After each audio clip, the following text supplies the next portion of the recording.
थेट जाऊया धनंजय मुंडे यांचे बंधू अजय मुंडे यांची पत्रकार परिषद सुरू आहे। अशा प्रकारचं त्यांनी ह्याच्यातून एक आरोप केला असताना गावाकडे आमचं घर आमचं वतन त्या ठिकाणी असल्या कारणानं बाईंनी सुद्धा इच्छा व्यक्त केली की मला जर कुठं राहायचं असेल तर गावाकडे राहायचं तर नेहमी धनंजयचे मुंडे साहेब ज्यावेळी परळीला येतात ते पण कधी परळीत राहत नाहीत, ते त्यांच्या आईसोबतच असतात, गावाकडेच राहतात।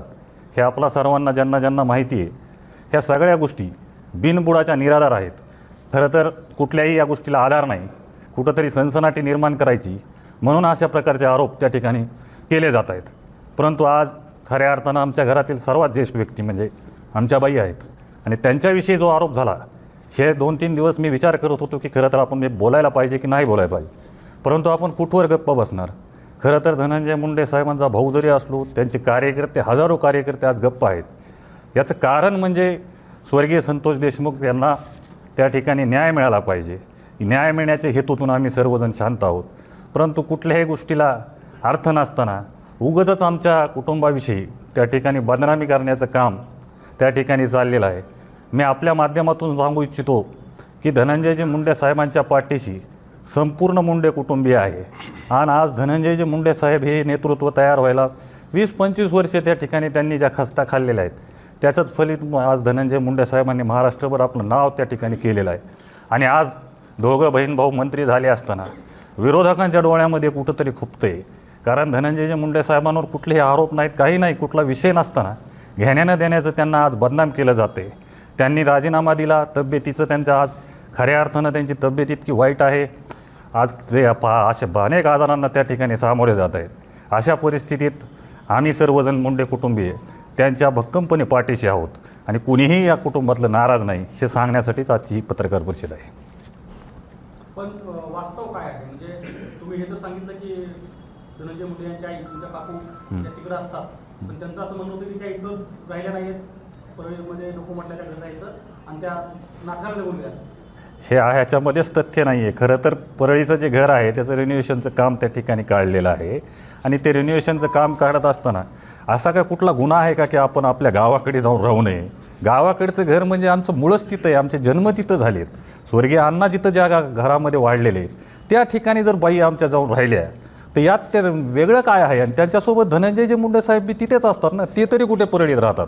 तेही परळीत नसतात, ते फक्त ऑफिसला भेटीगाठीसाठी परळीच्या लोकांसाठी ती वेळ देतात, नाहीतर परळीला आल्यानंतर मुक्कामी वगैरे सर्व गावाकडेच असतात ते। धनंजय मुंडे साहेबांना कोणी मित्र नाही आहे असंही ते म्हणाले। हेच त्यांचा जावाई शोध आम्हाला हुडकावं लागेल, कारण धनंजय मुंडे साहेबांना हजारो असे त्यांचे मित्र आहेत, त्यांच्यावर जीवापाड प्रेम करणारे आहेत।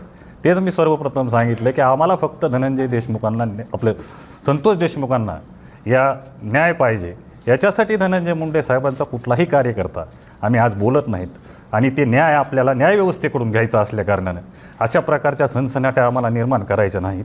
नाहीतर आम्हालाही बोलता येतं, सुरेश दसांबद्दल बोलता येतं, जे कोणी बोलतेत आज सुरेश दस किती धुतल्या तांदळाचे आहे ते दिसतंयच आपल्याला, कारण त्यांचा खोक्या आज बाहेर पडलेला आहे आणि या खोक्याचा आका कोण आहे? कारण ते स्वतःच म्हणतात की तो एक साधा कार्यकर्ता आहे आणि असा साधा कार्यकर्ता जर 200 मोरं हरणं कापून खातो, मग याच्या मागं हा सुरेश दस नसतील एक हे कुठं सांगता येईल? आणि ह्याच्यामध्ये सुरेश दस 100% आहेत आणि त्यांनासुद्धा याच्यामध्ये सहआरोपी केलं पाहिजे, ही बी माझी या ठिकाणी मागणी राहणार आहे। आपण जर बघितलं तर आजवर धनंजय मुंडेवर राजकीय स्वरूपाचे आरोप होत होते, परंतु प्रथमच कौटुंबिक स्वरूपाचे देखील आरोप केले गेले, काय कारण असावं या सगळ्यामध्ये? निश्चितपणे आता काय राहिलंच नाही ना, आता काय दुसरा आरोप करायला काय राहिलं नाही, म्हणून कौटुंबिक हल्लेसुद्धा त्या ठिकाणी केले जात आहेत। पण कुठवर सहन करायचं? एक सहनशक्तीची पण एक मर्यादा असते।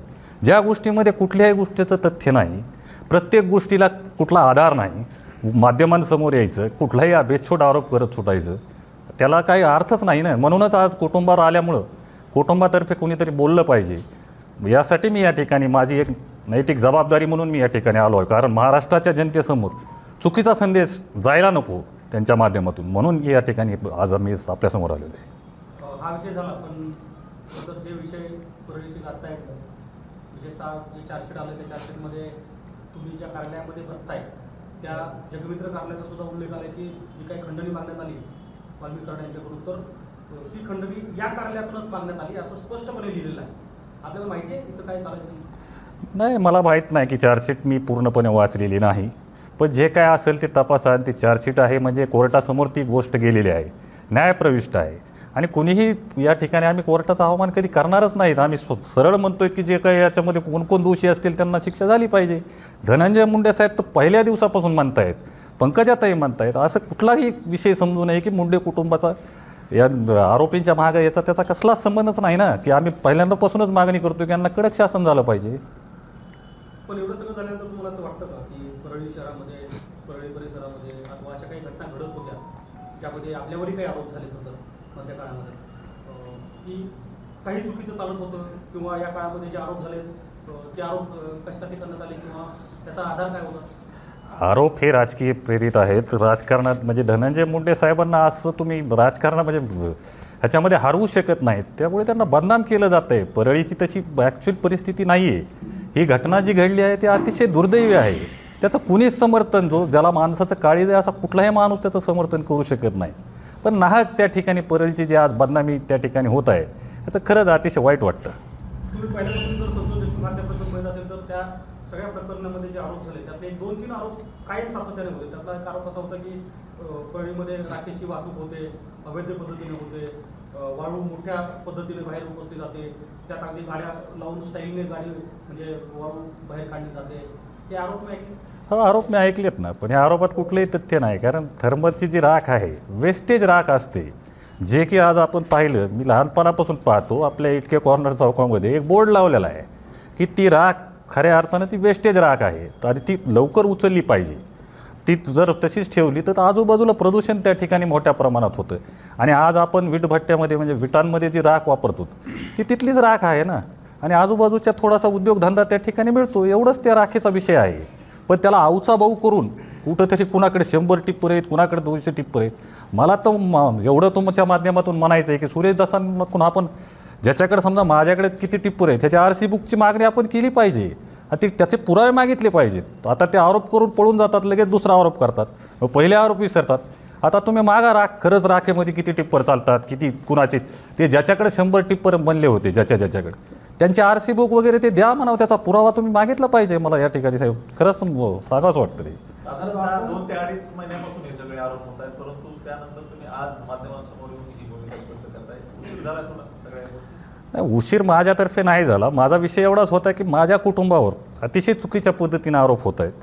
जे काही आपण पूर्वीचे आरोप होते त्याच्यात धनंजय मुंडे साहेब वेळोवेळी व्यक्त झालेत, त्यामुळे व्यक्त होणं अपेक्षित नव्हतं. त्यामुळे आज खरंच कुटुंबावर आलं. आमच्या घरातील सर्वात ज्येष्ठ व्यक्ती ज्यांनी की सर्वांनी म्हणजे त्यांनीच आम्हाला लहानाचं मोठं केलं आहे. मग अशा विषयी चुकीची जर गोष्ट जात असेल तर माझ्या मनाला त्या ठिकाणी पटलं नाही, म्हणून मी आज या ठिकाणी आपल्यासमोर आलो. आपण म्हणालात की धनंजय मुंडेच्या पाठीमागे पूर्ण मुंडे कुटुंबीय आहे, परंतु पंकजा मुंडेंनी असं म्हटलं होतं की धनंजय मुंडेंनी याच्या पूर्वीच राजीनामा देणं गरजेचं होतं. नाही, त्याच्यावर त्यांनी स्पष्टीकरण दिलं असेल असं मला वाटतंय. मी त्याच्यावर बोलणं, मोठ्या भावा बहिणीबद्दल बोलणं मला काही संयुक्तिक वाटत नाही. चला, ओके, धन्यवाद. धनंजय मुंडे यांचे बंधू अजय मुंडे हे बोलत होते. ABP माझाच्या माझा कट्ट्यावरच्या कार्यक्रमामध्ये सुरेश धस यांनी काही आरोप केले होते आणि यामध्ये धनंजय मुंडे हे त्यांच्या आईसोबत राहत नाहीत असं वक्तव्य त्यांनी केलं होतं. मात्र त्यांचे हे विधान खोडून काढण्यासाठी आणि या संदर्भात बोलण्यासाठी आता अजय मुंडे यांनी ही पत्रकार परिषद घेतलेली आहे. तर या पत्रकार परिषदेमधून त्यांनी काही खुलासे केलेत. यासोबतच सुरेश धस यांच्या एकूणच सगळ्या आरोपांच्या संदर्भात त्यांनी टीका सुद्धा केलेली आहे. ABP माझा, उघडा डोळे बघा नीट.